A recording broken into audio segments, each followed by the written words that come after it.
There he is. How you doing, buddy? Saw you recently at Caroline's. Jesus Christ, Governors. At No more Governors. Carolines. Ain't there no more Carolines? No more Carolines. Nah, you played there quite a few times over the years. Plenty. Going back to, it was on 8th Avenue. Yeah, the and that original was in the Carolines. Seaport, and Right, then right. It was, it goes back to Yeah, I three remember different places. doing spots. Howard doing spots for Caroline's many years ago, and you long ago. you getting your plugs in, and him getting mad, and Oh, it never ends. Yeah, it And never Governors, I started that club. Governors. Yeah, you were a Long Island guy. All those clubs, East Side Comedy Club. We started a club in a bar restaurant in Huntington that grew into the East Side Comedy Club. You know, Yeah. the grandfathers of it. You know, it's funny you talk about getting prepared for the end of the world. I got it licked. You got it knocked. I'm 75. How much of the party am I going to miss? That's true. Right. I mean, I already been to the party. That is, there are a couple of things that give you peace of mind that come with aging. You're just like, Well, yeah, but you got have to to really factor worry in about that. You got to factor in that I'm full of crap. I got a question. This got nothing to do with anything. please. I wasn't listening, but I know you're talking about country music. Yeah. And I know you're a fan. Well, I'm a fan of country music as country music. You know, Right. it's funny. Willie Nelson, Original old country. me and Willie are classic old, country, right. asshole buddies. Right. And he won the album for Best New Country Album. I won the Grammy, rather. And I sent him congratulations. And he wrote back right away, but we exchanged dirty jokes. So he said, thanks. And then he wrote, a preacher's walking a nun home and says, you know, sister, you're the third pregnant nun I walked home this month.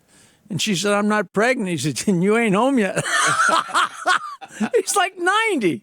He's 90. That's me when I'm 90. Yeah. And you'll tell that joke. 90. I wonder how long he's retired. I got a question that I don't do a lot of.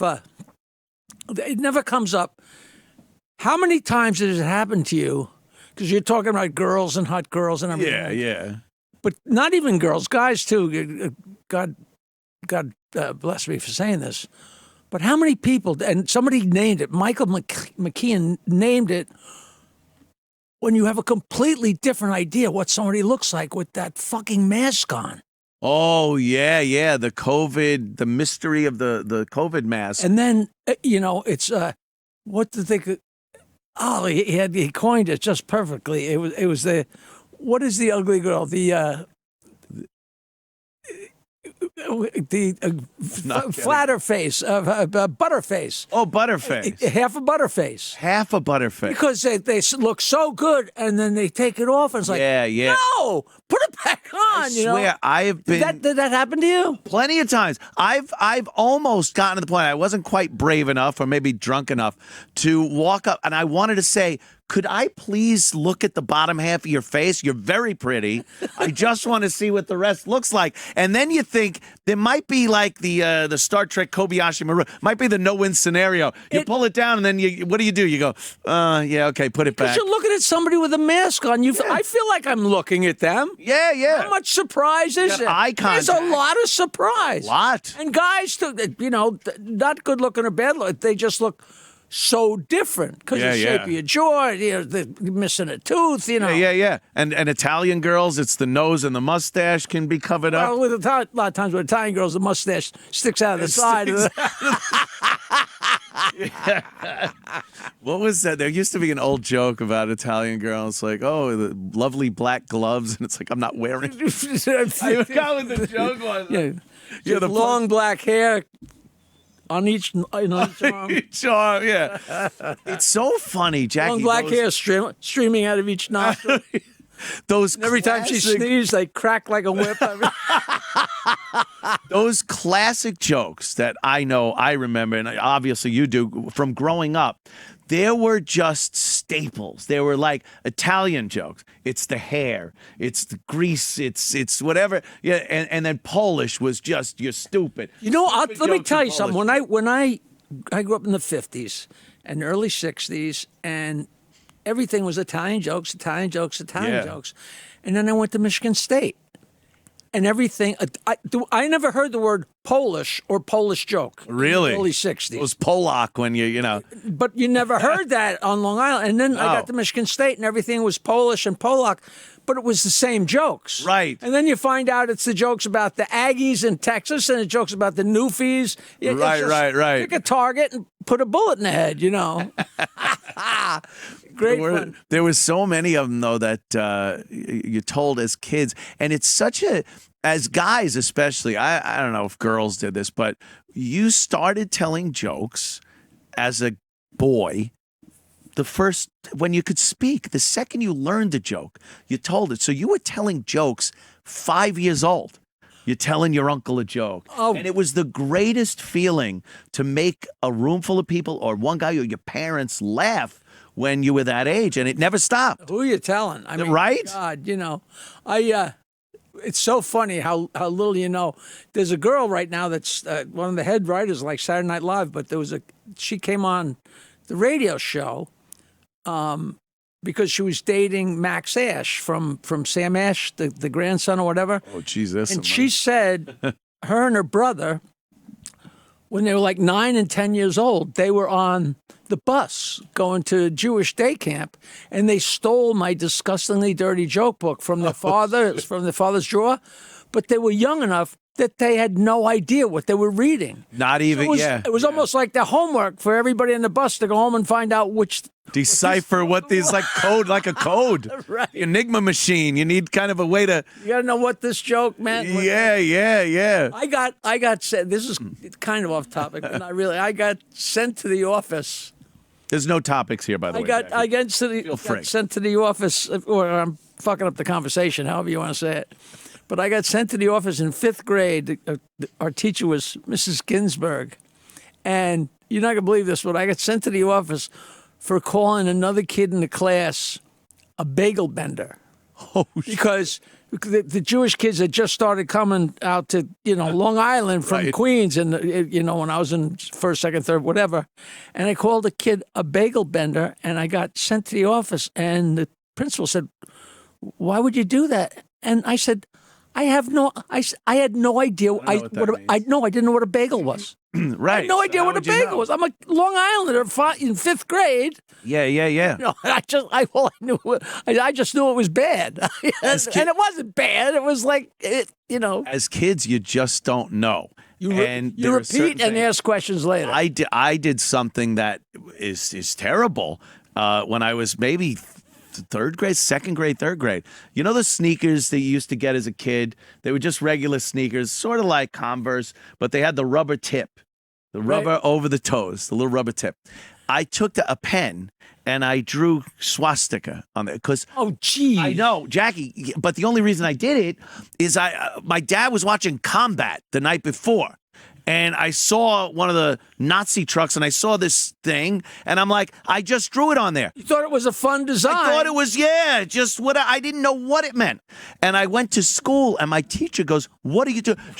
She's like, "Do you know what that means?" I'm like, No, I don't. I have no idea. Oh, that's great. Wash that off of your sneakers. That's a heavy one. Yeah, I know. But again, it's like, but as a kid, you could look at something with complete innocence, not know. It looks cool, it sounds cool, it's whatever, and you just don't know. So, I don't know. What's a German tampon? What? A twat sticker. Well, it was on top. Of course. Jesus. You got to love that. So, I'm here to plug. Yes, Jackie, where? March 4th, I'm doing a show at, it's called The Suffolk. The Suffolk? It's the Suffolk Theater, but now it's called Yeah. The Suffolk. And it's me and Peter Bales. You know Peter? I don't think I know Peter. He's a great character. We started together in 1979. He came up to me and said, "You got to come into the city and go to the comic strip." He says, "I'm a comic now." He said, "I used to come over and see your band." He lived in Locust Valley, and he came to see our band. On Tuesday nights, we used to play at this place called Rum Runner. Rum Runner in Oyster Bay? Yeah, 2 guys with guitars, but it was local night. 2 guys with guitars. We had 400 people dancing and climbing the walls, so drunk because they only had to crawl home. And word got out to Locust Valley and the local communities how many girls were there on Tuesday nights, yeah. and they were all drunk, and it's easy picking. So that's how. He said, "Yeah, I used to come to Rum Run. You like my Wow. band? He said, no, I like the broads." So, Yeah. Those were clubs back on Long Island in the day, Jackie, you know, especially being like I started in bands too. And we'd play these clubs and I don't know what, those places were packed. Every weekend, those friggin' clubs were packed with girls that were scantily clad. and then afterwards, the little bars would be full. Yep.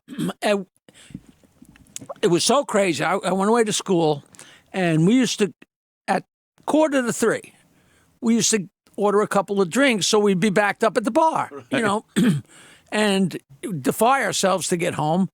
And I came home either one Christmas or for the summer, and it's like 2:45. I'm like, come on, don't we got to order up? They, no, the closing time's 4 now. 4, yeah, I said, yeah. You gotta be.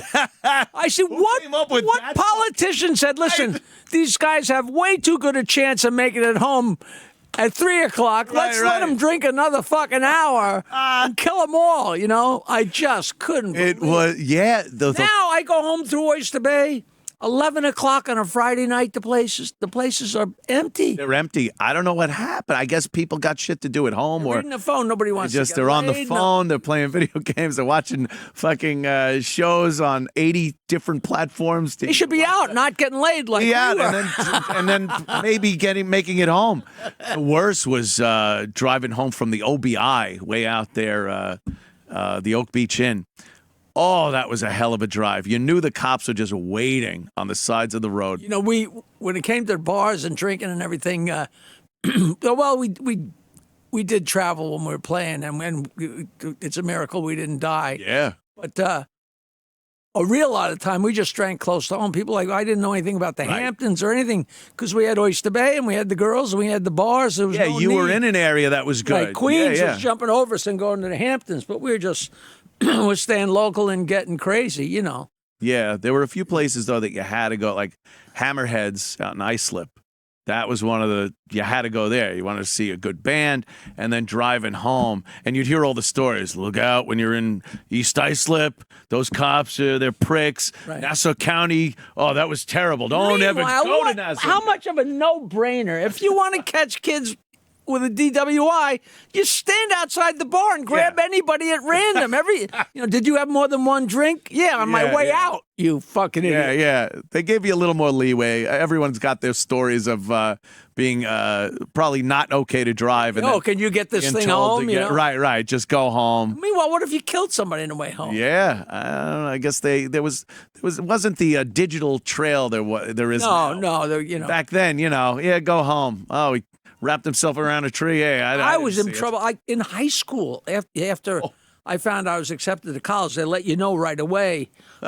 So now just being in high school means nothing. So I'm already accepted. I Fuck got it. accepted in December, so now it's a free-for-all till June, and I literally would wake up in the morning and look out the window, see if the car was in the driveway. Yeah. I don't know if I hope I'm exaggerating, but I don't think so. Oh, that was another thing where it was you looked and went, oh, please be there. Don't have any dents. No in it. dents that you don't recognize. Yeah. It was a whole different way of life back then.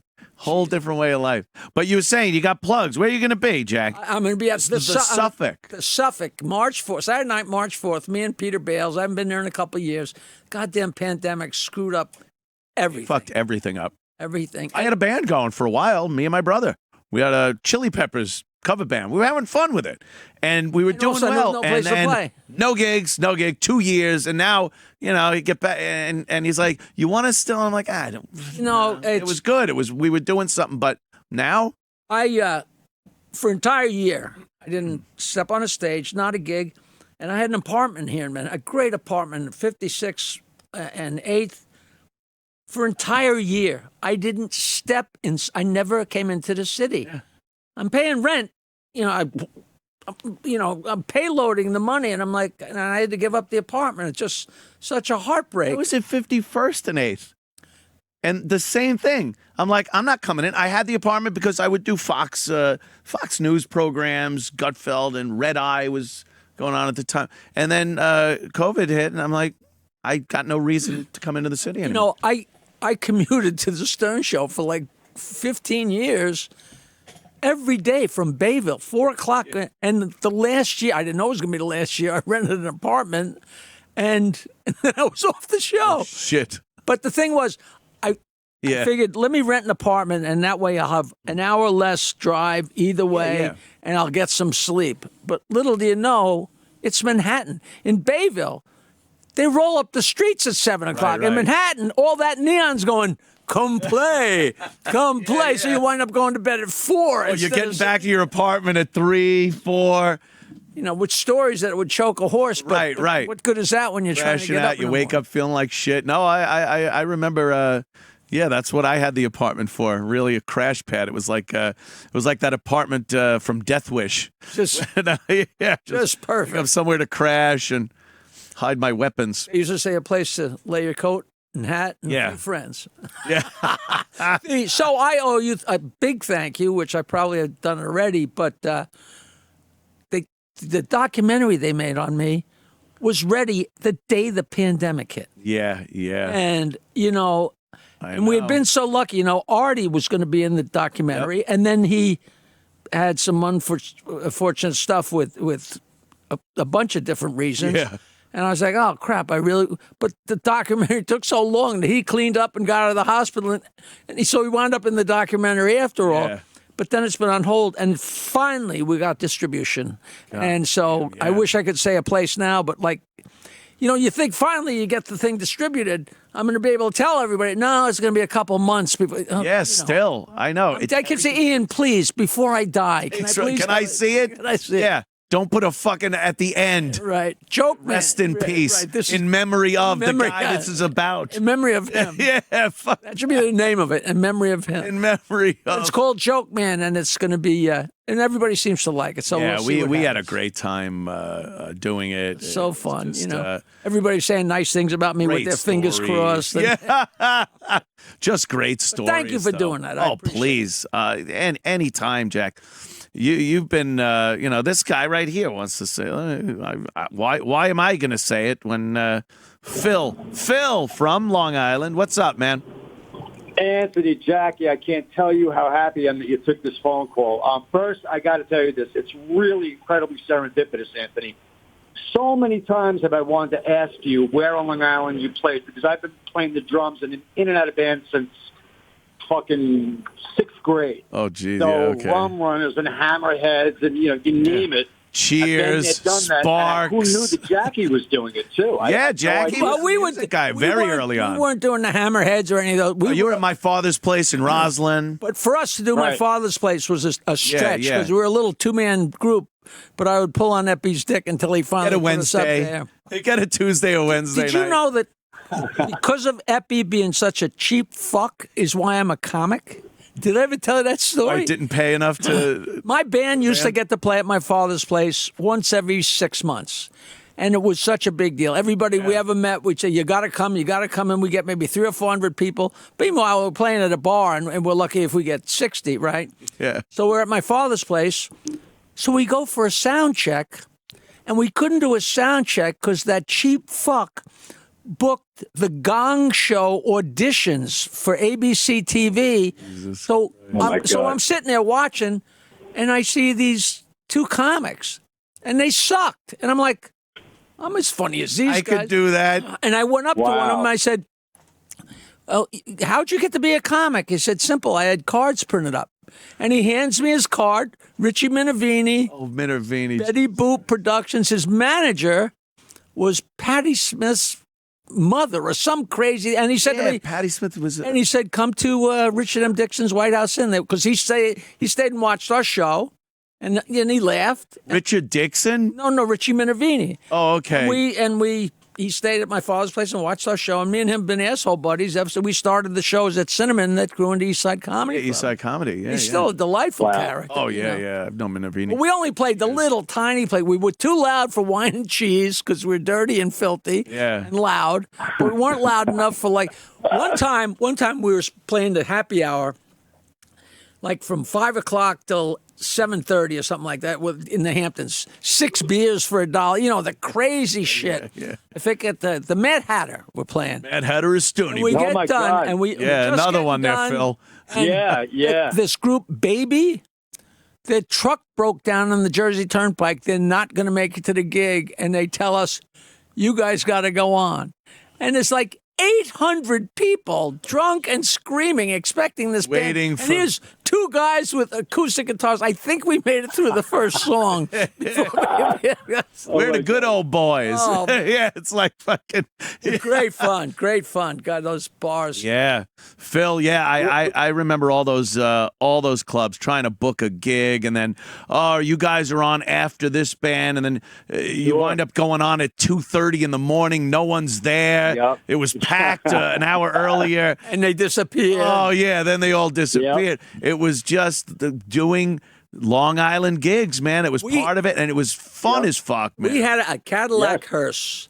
A 55 Well, listen, Cadillac hearse, bright before I yellow. go, hold if you on there, don't mind, Phil. Sorry. Hold on there a second, So Phil. we had a Cadillac hearse, 55 Cadillac hearse, and painted yellow. We started auditioning and went to this place, Neptune's, and the band that was there Neptune's already. Neptune Beach Club. Neptune's Not East, the regular. Yeah. There was 2, Massapequa and East Meadow. Yeah. It's our first time. We wound up working there for years and years. But first time we showed up, and there was a band auditioning before us. And we said, why should we bring in our speakers? We'll just audition on your stuff. yeah. So we audition on their speakers. They don't get the gig, but we get the gig. So we're kind of laughing. We go outside. Somebody broke into the hearse and took the speakers that we were using. So shit. talk about a karmic something. So we got the gig with their speakers, but somebody stole our speakers. Just because you didn't want to load them in because they had speakers. Yeah, why, you know. Yeah. Oh, load in. So, Phil, what band were you? One of the ones we recognize? No shit, no. We were lucky to have. I mean, we were good players and stuff, but there were a lot of bands that they were signed. You know, they had management stuff. But no, I mean, I can't. I was thinking as I was on hold, like, what the fucking? I've been in so many different bands. Yeah. that I'm trying to Well, think of that's the name of the ones sacrilege that to I was not in at remember the time, name of your and band. you wouldn't Oh, have known many anybody. bands. That was the most fun in the Yeah. band, is naming the band. Trying to name the band, and then there's always the asshole and the guy that wouldn't show up for rehearsal, the guy that had no money to pay for rehearsal. All Right. the When we were features. in high school, it was very simple. You want to be the drummer in the band? Okay. Why did he get the job? He had a car. Yeah, the car. He had the right, car. right. It's like a comic. Yeah, you can be in the gig. You can do the gig. Yeah, you could open for me. Pick us up. Drive me to the gig. It never changes. It's just, Phil, awesome. Thanks for the call. And yeah, you're right. Jackie is an icon. icon. Yes. If I could just say that to you guys before I go, honestly and truly, from the bottom of my heart, man, Jackie, I've never laughed this hard ever in my life. I doubt if I ever will again. As the days that you spent on the Stern Show before he turned into a fucking moron, and now my sole oasis in the desert is Anthony's show. Equally funny, equally Thank you, unbelievable, man. and I've been so keeping my fingers crossed that you guys. I think you've been on before, if I'm not mistaken. But I really was hoping that you'd be on. Oh, what happened? Who? I might have hung up on him. What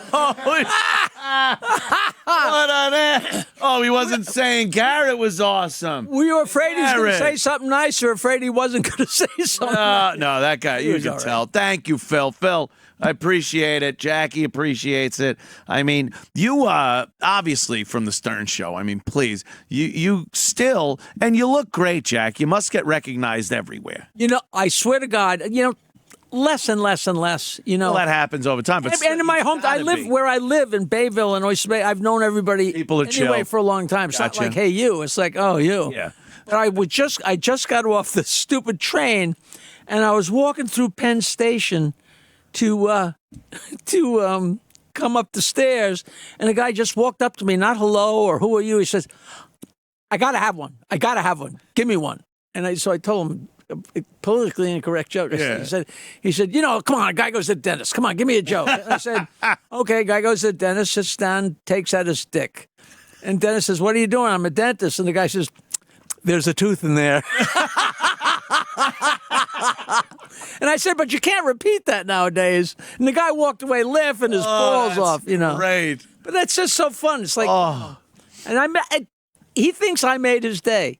He made my day. But It's the same old thing, you know. Exactly. Yeah. But I mean, you know, that's got to be something though, Jack, because I'm obviously for decades now, you're the guy that people can feel comfortable to walk up and go, give me one, give me a joke. And I love that. I love that. Yeah, I settled disputes about this joke and that joke. You know, I've been having a field day with, and you've probably been through this whole thing, the whole thing about the joke, nevertheless. I don't know what this is. Uh-oh. It sucks because any joke that's known by the fucking punchline, right? It's just, you know, hey, do the aristocrats. Right, right. Hey, do that one about to get to the other side. Everyone knows the... But this joke, it turns out, has been around the block a billion times in every format you can imagine. But it was told to me in Fort Lauderdale by my dear friend Adam Leslie, who's long gone.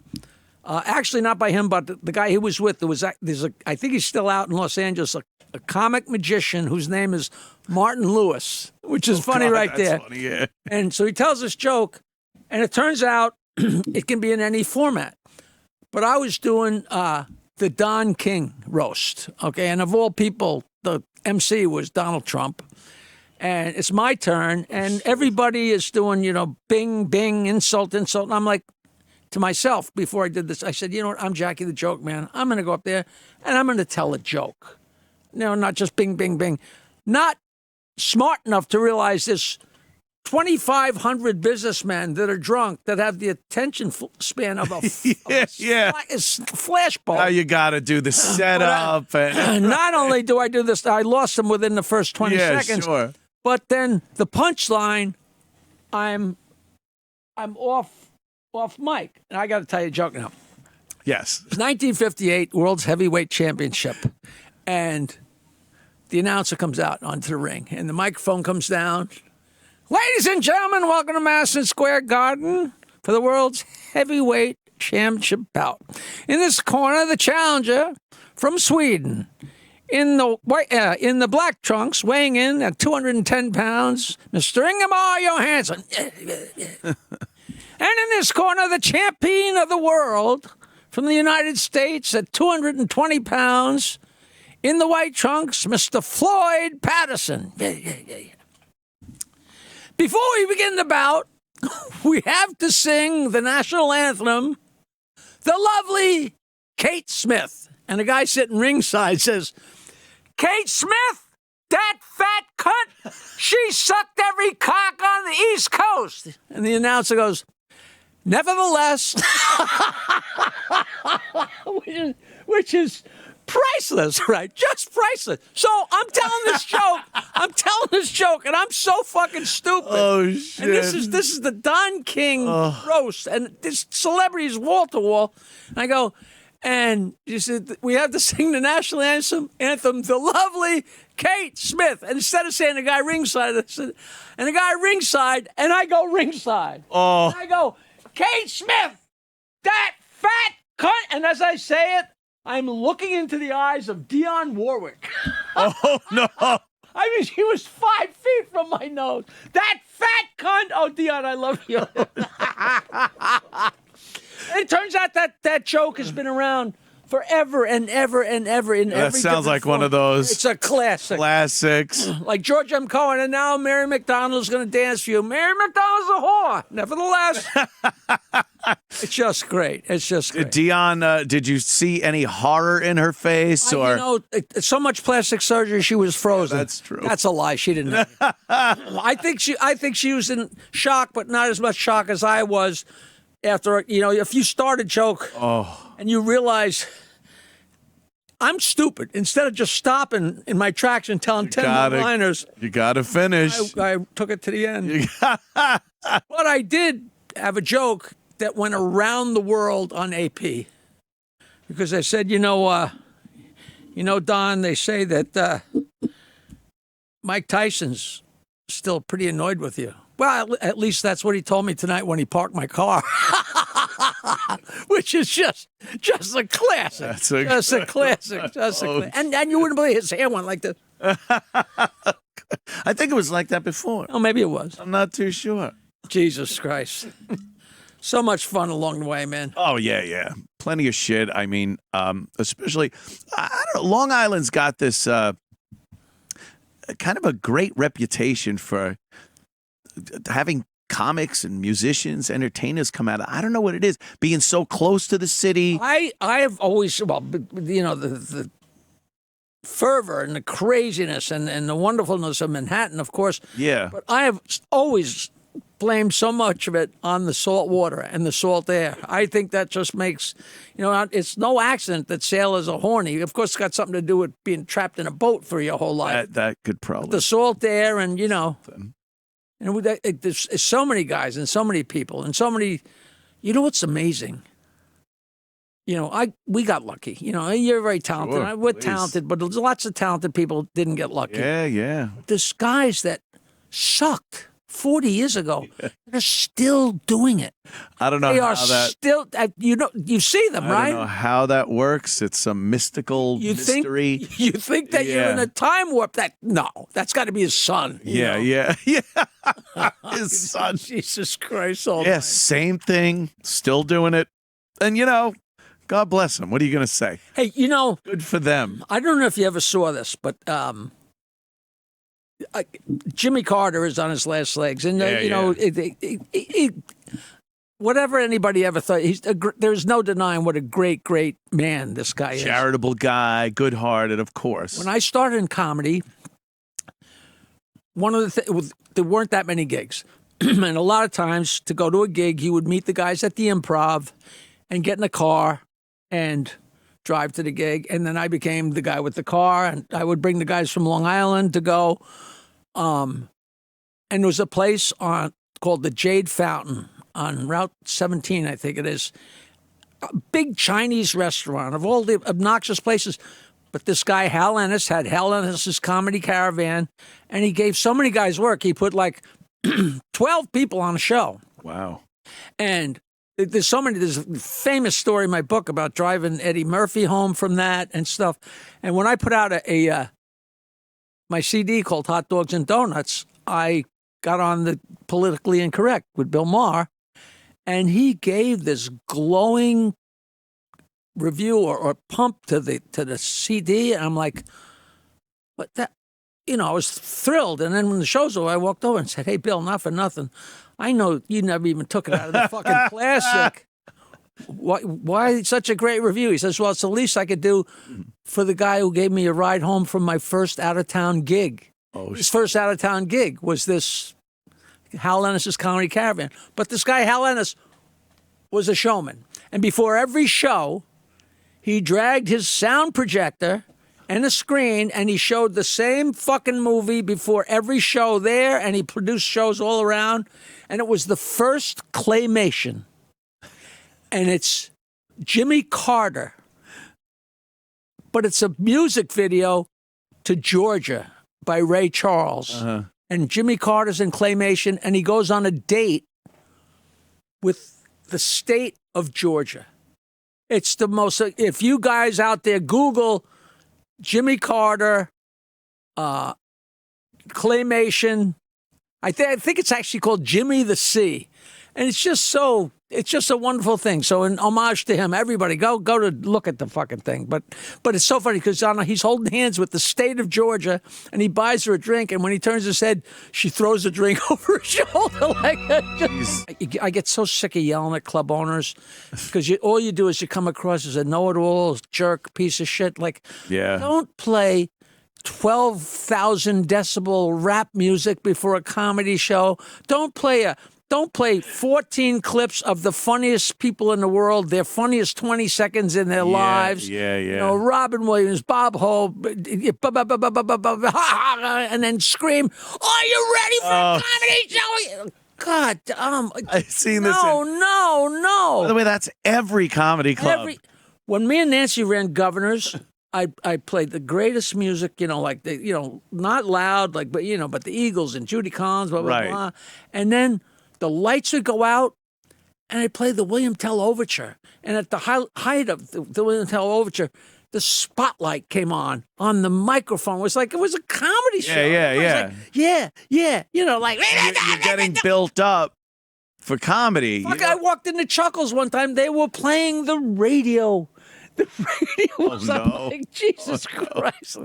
And you say something like, oh, there he's a pain in the ass. Don't book that guy. It's a show. You gotta treat it as the time such. they fucking walk. I always scream about if the sound system sucks or the sight lines suck, people don't walk out of there going, the sound system wasn't good, or they walk out saying, that guy wasn't that good. Right. Because they're saying the show wasn't that good. Gotta be. You know. If there's funny people up there, they don't give a fuck if you yelled at them before the show. Motherfuckers. I don't know. But you get old, you complain. Yeah. I turned 75. I've been 75 for 1 week. Just last week. Happy birthday, Jackie. Me and Florence Henderson. Yeah, Florence Henderson. Is she still? No. God damn, they're all dropping off, aren't they, Jackie? You know about that I made a movie with her? What movie was that? I'm usually up on Florence Henderson. I had a small IMDb. part in a movie, and we made out in the movie. It's called Venus in Vegas. Venus ampersand Vegas. And her grandson in the movie is one of the people that they're trying to rip off the mob. And me and Francis had to make out. And and it gets out that Jackie the Jokeman's making a movie, and he has a scene with Florence Henderson. And the guitar player in my rock and roll band from college, from 30 years earlier, goes, Martling, I can't believe you're doing a movie with Florence Henderson and you guys had the same birthday. And I said, Larry, it's bad enough, it's gay enough that you remember when my birthday is. How would you know when Florence? He says, because he said, you couldn't forget your birthday because every time it was your birthday, that gave you an excuse to get 5 times drunker than normal, which was pretty drunk to begin with. And I was watching Mike Douglas, and Mike Douglas said, oh, Florence, you're born on Valentine's Day? And she said, yes. And I said to myself, oh, same as Martling. So I'm equipped with the knowledge that me and Florence Henderson have the same birthday.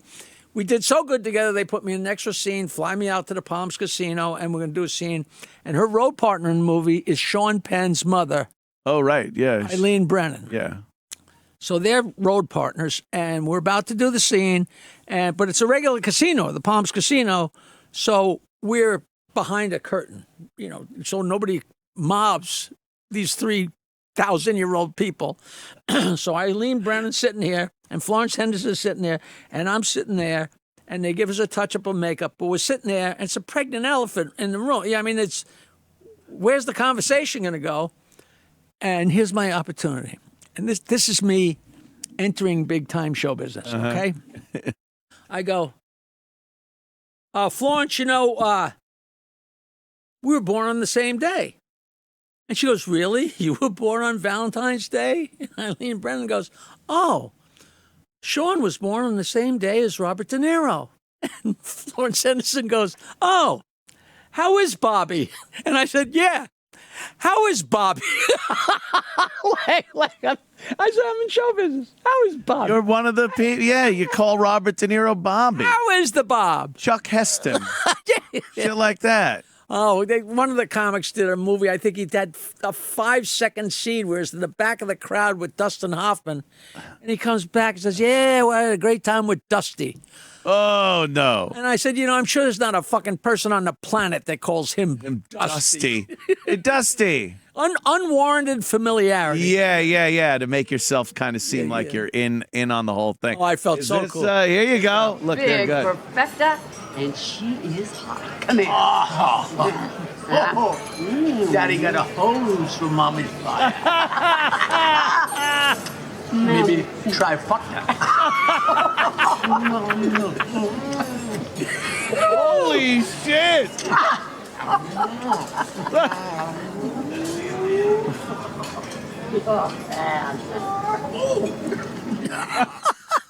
Wow, you really got to make out with her. 5 takes, 5 takes times 3 camera angles. Yeah. When we sat down, she said, we really have to make out. I said, please. Mrs. Brady. And everybody said, Did you get a hard on? I said, I didn't get a hard on, but it twitched. A little She move, said, a you little movement. You want to pursue this? I hear She was tell so much she was fun. pretty She was, like, and she was 70. I hear tell she was pretty, As they would say in her day. yeah, in her day. Like, She liked to have some fun. You, and you. Yeah, she liked to have a little fun. Get in there and mix it up with some of the guys. I was too old. her. I was already too old for those shows. I was already drunk. So no Partridge That's true. Family, Yeah. no Brady. You're right. My friends, younger friends, like, that's Mrs. Brady, man. Yeah, You're yeah, making yeah. out with Mrs. fucking Brady. Because to them, it was like, to me, it was like I guess, making out with Andy's gang, With, what's her name? Ned Funicello. Mrs. Cleaver. God damn. I can't. That is so great when you pull that up Oh, they like could that. find anything. They're pretty amazing. I don't care about anything but the fact it shows that I'm not lying. Yeah. No, I swear. Look, it's right there. Right. Jesus Christ. What do you think of radio these days? I think personally, it's a whole nother animal than it used to You know be. what? I do not listen. People Yeah. say, "What do you think of search?" You're not alone. I don't listen. I've never listened, but I don't listen to any radio at all. In the old days, way before I was on Stern or did anything, the only time I listened to radio was when WCBS FM started with the oldies. Right. The Eagles and the Beatles and the Beach Boys, and I used to joke with people and say I haven't bought an album since Chicago 2. But it was kind of true. I would have gun to my head. I couldn't tell you a band from the 80s or No, of 90s. course I not. just, but Oh, the 80s or 90s. Well, that's interesting. well, I got you by 40 years. Yeah, that's true. But 40. just don't listen. I just 100. I just don't listen to. And if you want to listen to the radio, you can't. You're hard pressed. You can't That is just. true. How easy was it when we were on the radio?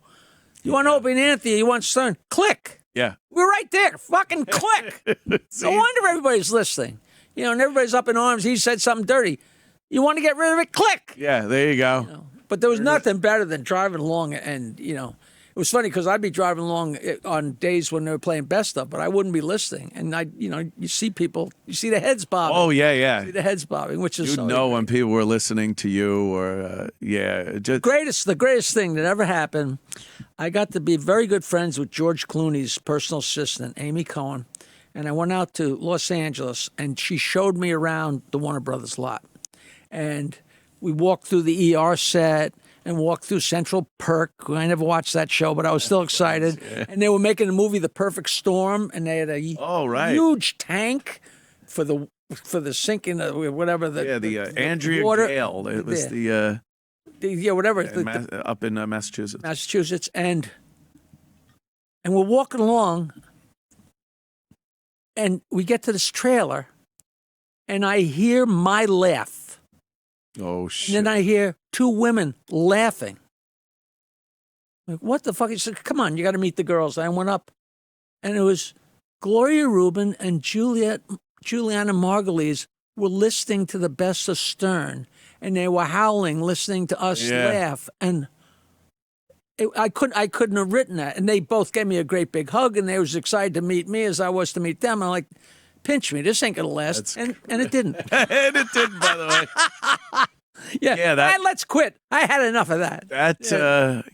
What a classic, But the Martling laugh, that just became something that everyone did. Everyone did the impression, and it became such a staple of the Stern Show. And who was it? Somebody told me, because somebody said, hey, Jackie, do you laugh or something? And I'd giggle or something. And I've actually had people say to me, you're a really nice guy, but you do a really bad Jackie laugh. Oh, shit. It's like, that's not fair. We need someone that could do a Jackie laugh, a Jackie style laugh. You ain't it. Yeah. Wait a minute. Colin Quinn was bitching one night. And he said, it's so funny. Everybody in Hollywood you think I'm kicking ass and I'm picking my roles. And they say, we want a Colin Quinn type. And I go in for a role. They no, we don't want you. We want a Colin Quinn type. Type. Yeah. Fuck you, It was all because you know what it was? It wasn't just the exclamation point of something funny going on. I noticed when you'd hear you in the background, and it's building up.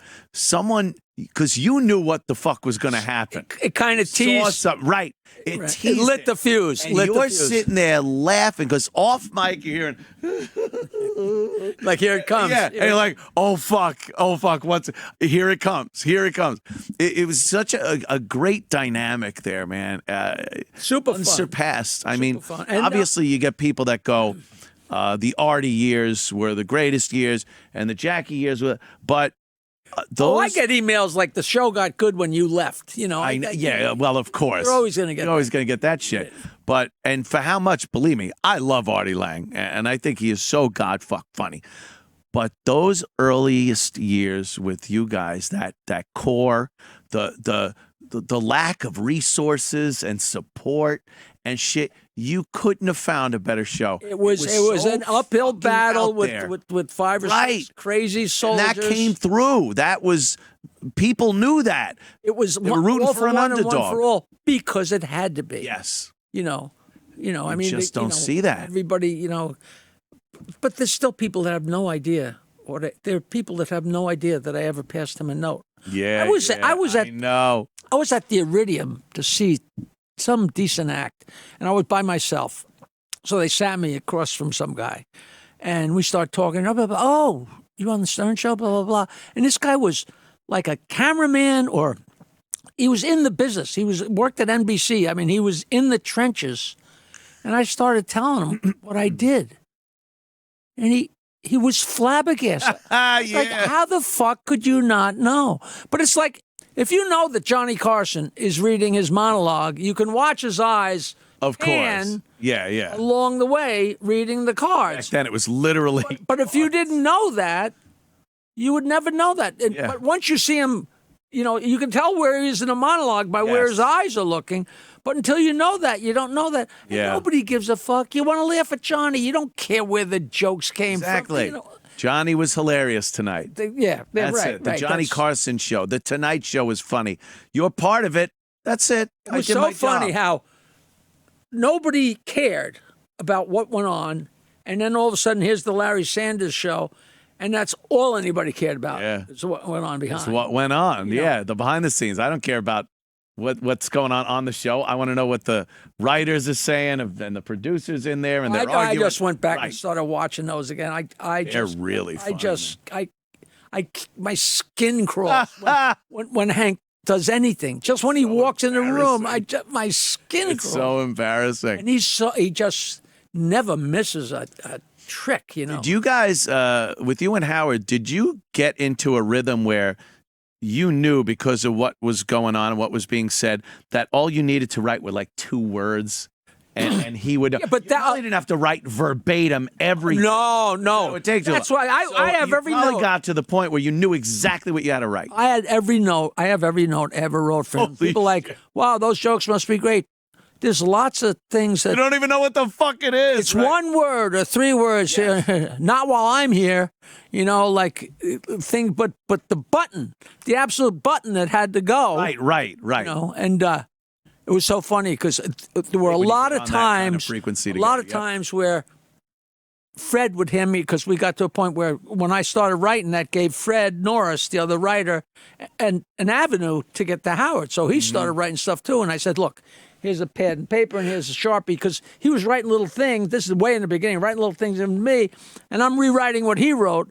And I'm like, Fred, by the time Tinker's Ever's the done. chance, right? So write bigger.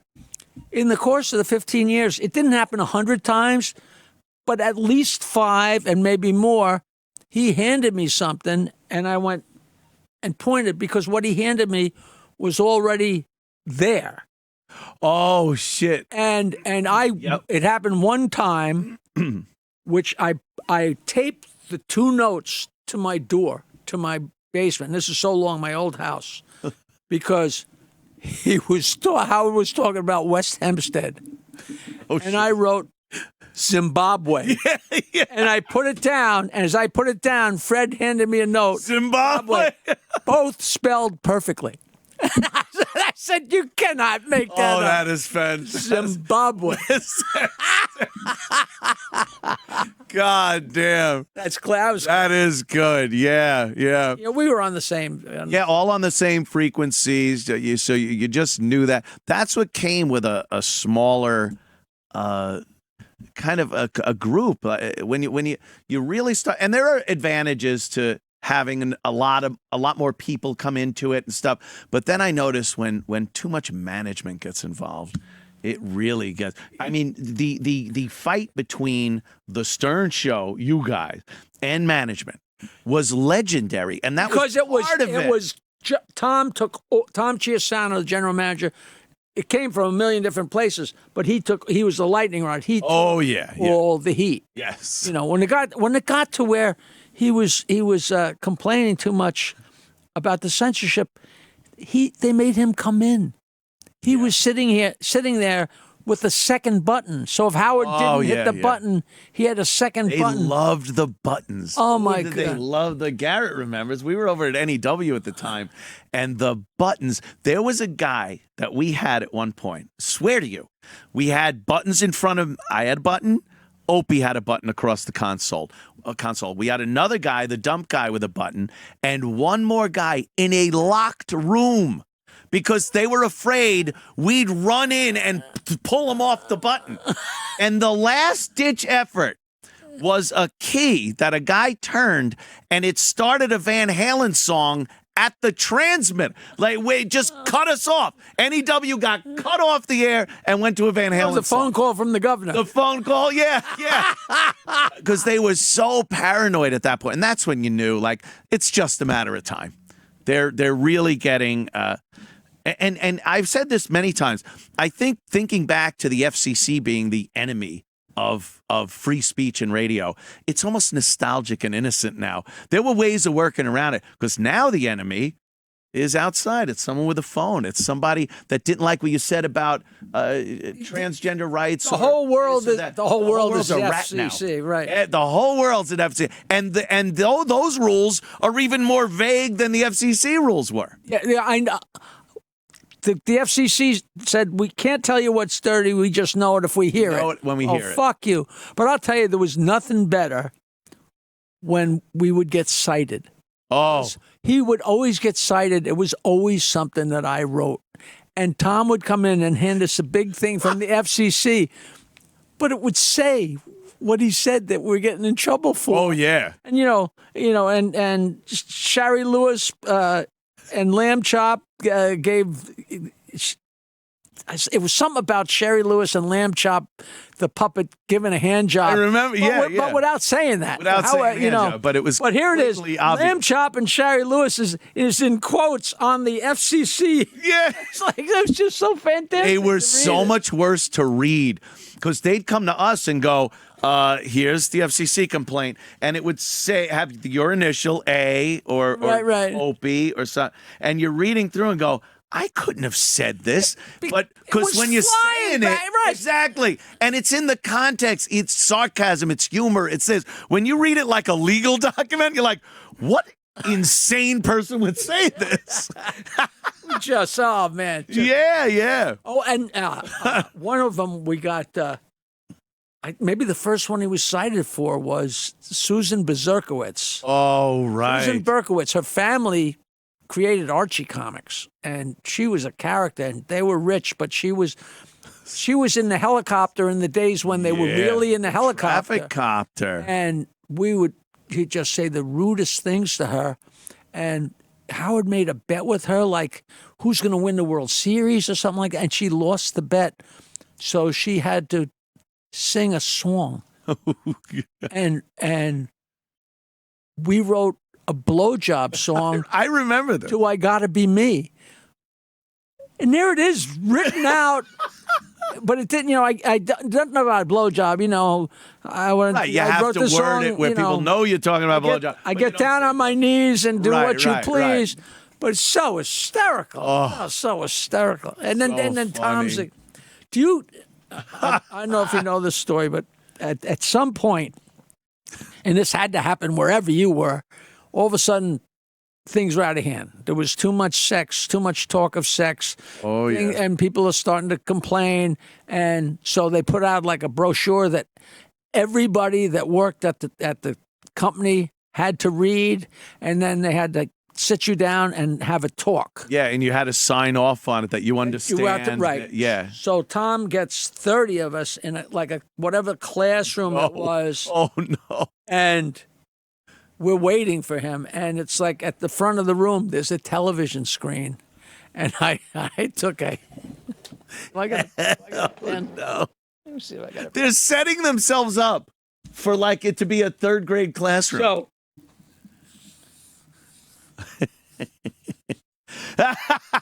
The generic dick. I put that on the TV screen. He comes in, and he has no idea it's there. And everybody's giggling and trying to keep it together. And I don't know how long it took before he turned around and saw it. He's still pissed. It's like It's children. been 40 years, he's still pissed. What did you expect? To bring 30 of us into a room and it not be like a fucking junior high school? And I said, Tom, I know you're not mad at me for doing that. What you're mad at is the fact that Howard's going to talk about that for the next month, which he did. Yeah, of course. He was in That's some good artwork. You got to admit, that's some... That was fast. That was very quickly done. It tells the tale. You know exactly what it is. You play Pictionary and Dictionary. Very good. Very good. It's he was in an odd position. The management side was always the enemy, and even though they knew they were being portrayed as the enemy on air, they really were. I think they went to extreme lengths to fuck shit up that didn't need to be fucked up. Just imagine having Howard Stern on one side telling you what to do and what not to do, and Mel Karmazin on the other side. Yeah. Talk about a no-win. Yeah. Jesus Christ. When I was dragged up to Mel's office that day, me and Opie, and his first thing, first of all, we had to wait out in the waiting room for a half hour. No one was in there. He was just No. Make him sit. Let him bubble over. Yeah. And you're wondering, am I fired? And this is during Christmas vacation or something. So it was serious. And he sits us down, and the first thing he says, he goes, "What time do you wake up and decide I'm going to fuck Mel Karmazin?"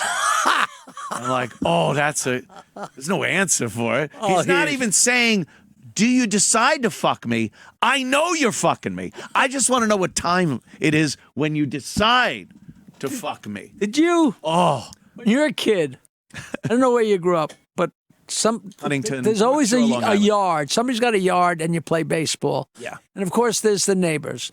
And, of course, the ball's going to get hit into the neighbor's yard, and you don't go get it. But when there's a new kid, Harry, go get the ball. Send him to Because he's going to get his balls chopped off. Americana. Right? So, fucking Mel, we were doing the Stern Channel 9 show. Oh, God. They never told us what we're going to get paid for a pay-per-view or what we're going to do. I mean, I was the troublemaker that would ask. Are we getting money for this? We wrote this song. Yeah. Me, Fred, and Howard wrote a song, and every song that you write, it's the old thing: add a word, get a third. Yeah. Whoever's in it. So the three of us wrote a song, and me and Fred each got 10%, and Howard got 80%, which is unfucking heard of in the songwriting business. And I have to assume you and Fred probably came up with more of the words. It's like 99. I would assume. So we're doing a Channel 9 show, and we get renewed. And there's this new guy who's just a delightful guy. I still love him. And me and Fred just made his life miserable because we had so much fun with him. Yeah. And his name was John Lolis.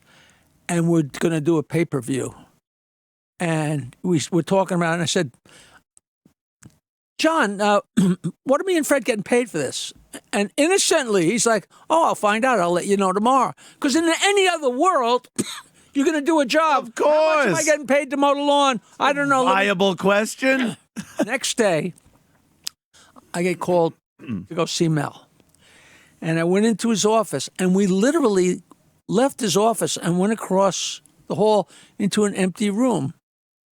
And I'm like, in my mind, I'm literally getting called on the carpet. because there's a On carpet the there. I'm on the carpet in an empty room. Oh, Are we fair with you? And when somebody says that, I defy you to say no. yeah. Yeah, no. Are you happy here?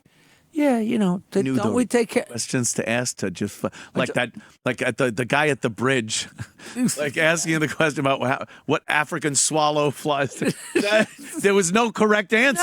No. You couldn't have an answer for him, and he knew it when he asked the question. And it's so I was so ashamed of myself and I just yes sir, yes blah blah blah, yes. He was an intimidating guy, Yeah. even to an adult. But he couldn't even say. He had to walk me into the next room and be standing up On the carpet. And what's really, and I actually hail him for this. I know that he loved that. He lived to do that. It was his. He's the kind of guy. If you played Scrabble with him, he would fist fight you for the cue. Yeah. You know what I mean? Yes. Like He loved being that guy. That character was, and everyone talked about it. All the GMs back, they'd be like, "Oh yeah, Mel, he's a great guy." He loved it. And he was fun to get. One Christmas party, he was always so. When you're at a party or going to dinner, he couldn't be more generous. Of course, he's got all your fucking money. And we're at the bar at this St. Moritz, and after the party, we're down at the bar having a drink, and he said, "Jackie, come on, let's have a drink." And I said, "Okay, but I'm fucking buying." Yeah. So the bartender gives me and Mel, and Stuttering John was there too, and gives us each a beer. And we take a couple sips of beer, and I put $100 bill down. And Mel took the $100 bill and ripped it into 50 pieces. Jesus Christ. And put it in my beer. And then paid for the drinks. And then after he left, Stuttering John emptied out. He tried to put the fucking. I know it sounds like I'm making it up. Of course. Of course. Oh, that's fucking funny, man. Yeah, I mean, I'm a funny guy, but I couldn't make that up. You couldn't make that. No. That's classic. It has to be Mel for it to be that fun, Yeah. Just crazy. He was, Yeah, he was very intimidating, and we were there during that part where they all they started that consolidation, and you'd have one GM for 3 stations, like YSP and JFK and New York would have one GM. And right, that Ken Stevens. Ken Stevens, and no one was ever there. It just became insane. You didn't have anybody to really talk to about anything, so shit would go haywire. And things, the things grew. So it was the 3 stations. Yeah. And then it was 4, and then it was 5, then it was 7. Right. It was like, boom, every time you woke up. So what the funniest thing is, we finally got on in Toronto and Montreal, whatever it was, Toronto and Montreal. And I used to always write the press conference speeches, and the more pompous every time. Yeah. Robin, we started in Toronto today, and they said by 6:05 we were number 1, blah, blah, blah. And we were kicking ass. And then like 2 or 3 months later, they put us on in Vancouver and another Edmonton maybe. And we got canceled so quick and so fast in Edmonton that they canceled us in Toronto and Montreal too. Shit. They hated us so much that we got kicked out of the country with one swipe. They don't. Canada, for how similar we are, they certainly don't put up with shock jockery. No, I mean, a certain amount of them do. But you get to their powers that be. Oh yeah, they'll throw you right the fuck off. What is that on our radio? What is that? Yeah. Fuck you. Here in the state, if the people are behind you and you got ratings, the management, at least it used to be, they'd had to bite their tongues and be like, motherfucker, they're winning. But you know what broke my heart is we were on everywhere. Slowly but surely, it got to I think 55 stations. Crazy. And we didn't get on in Detroit until I think 2000. And I went to school at Michigan State. So I'm like, if we don't get on this soon, all the guys I knew are going to be dead, you know? And it was a pretty big chapter in my book, but it was also a big chapter on the show. It was a famous story where I went to bed. I probably had sex with her, but I have no recollection, with a girl with one leg. Oh, right. And the she was one-leg from girl. Detroit. And finally, we're on in Detroit. I'm like, hey, Yeah. where's one-legged Debbie from Detroit? But, you know, so much water is under the bridge by then. Yeah. But how many Debbies with one leg can they be? That narrows it down pretty much. It really does. She probably would have been able to hear you, and you might have rekindled something. But you never know. Leg. You know, well, yeah, use a leg for kindling. Kindling. Oh, one leg. Yeah, the having sex with the one-leg girl. They would bring. It was. You know, when we went to mornings and we'd sit around, like me and Howard and Fred and Gary'd be in and out, and we'd talk before, not really right, but we'd just shooting the shit like guys getting warmed up. And it always was Howard tell a story and Fred tell a story and I'd tell a story, and it would always trump them. But I wasn't playing one for, you know, like, and he'd tell a story and he'd tell a story, but they didn't do anything. No, you were out there. And so, like, my stories are Right. crazy, and every time I would see Howard and Fred or Gary looking at each other like, you know, like That story. rolling their eyes, like, here we go. But then after about 6 months of us being on the show, they started thinking, those are true. Yeah. So all of a sudden Howard would be like, tell that story about the girl with the one leg. Because when I first tell them that story, you know, what would bring me to, I guess I wanted to make them laugh and get them to know who I am. So I tell them these great bullshit stories at 6 o'clock in the morning. But they didn't buy a word of it, you know. And then all of a sudden, like, holy mackerel. Really, holy shit. Martling's telling the goddamn truth here. You guys did, like, it's something you do, and I know because we had done this for forever. You're so apt to throw your private life out there for material, and later you only later think of maybe there's consequences. Maybe I shouldn't have gone that deep. Maybe I shouldn't have brought this up at all. But when you're Everybody did it. yes, The whole gang did it. And, you Yeah. know, like when Robin told us that she got bent over singing and got fucked in the ass, like, we're like, wow, I guess that everybody's eating the Kool-Aid. You know? yeah. I came in one time very early on and said, wow, Howard, I had a wild sex dream about Robin. And I really had a wild sex dream about it. And like a couple of weeks later, Robin goes, Jackie, Howard, I got to tell you the truth. I had a wild sex dream about Jackie. What the fuck? But she was a team player. She was sharing that. And I'm sure it was against everything, every fiber of her body to say that. Howard said, all right, now, our homework assignment is everybody go home and find out if your mother ever had anal sex. How do you do that? And after the show, I'm like, you know, they pay me nice and I have a great job, but that's not in my fucking job description. And the next day, Howard's like, or how many days later when he remembered that he had done it, like, all right, who, you know, Fred? He says, yeah, I asked her. She said yes. He asked his mother and she said yes. And I was like, I said, you know, did you ask your mother, Jackie? Yeah, she said no. Of course I didn't ask my mother. Of course you my didn't. mother wouldn't have cared, but, you know, like. And the answer's going to be no because it's not interesting now that it's a no, so leave me the fuck alone. But he said yes. My God. I was like, you know, I don't know if this is probably too off whatever you're supposed to do nowadays, but it was always funny every time we had a girl on the show, whoever, whatever, and she'd say, I went with my boyfriend, or I just got married, or I just went on the show with this guy. I would always write the same note, and Howard would go, white guy? And it was always interesting how that, you know, like, yeah, white guy, like, yeah, so white, you know, like indignation or whatever. And a girl came on who was a TV star in Australia, and it was she was from Australia. It was a pretty popular show, like The Girl from the Amazon or Wonder Woman, one of these things. And it was a pretty decent major show or something like that. And she said, yeah, and I was in Warrior Princess. If it wasn't that, it was something like that. Okay. And they said, and she said, I was in Australia with my boyfriend. And Howard said, white guy? And she's like, no, because nobody knew that she had gone and married a black guy. Oh, and she thought he got a hold of the Right, information. And she's like, no, it's a blah, blah, blah. And me and Howard looked at each other like we've been fishing for 15 fucking years. And we closed.